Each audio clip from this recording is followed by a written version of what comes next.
So I'm Kasper, I'm one of the directors of the movie called Adorable Humans. And then I go, yeah.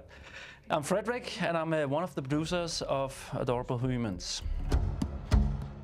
So the movie is 4 stories connected. They are all based on the fairy tales of Hans Christian Andersen, a very famous Danish author. He wrote The Little Mermaid, as many people know.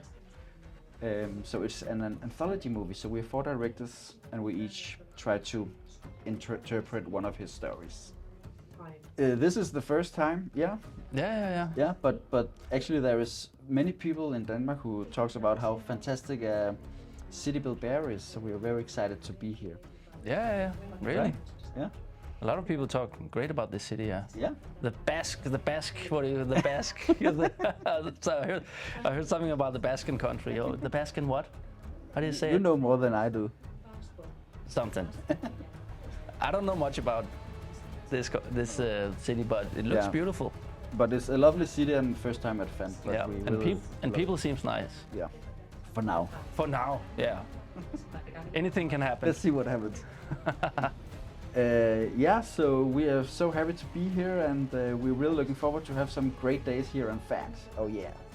Yeah, greetings from the Danes. And yeah, we're looking forward to having a great time here at the festival, Fan, and skål, as we say in Danish. Skål, you know what that means, maybe some people do.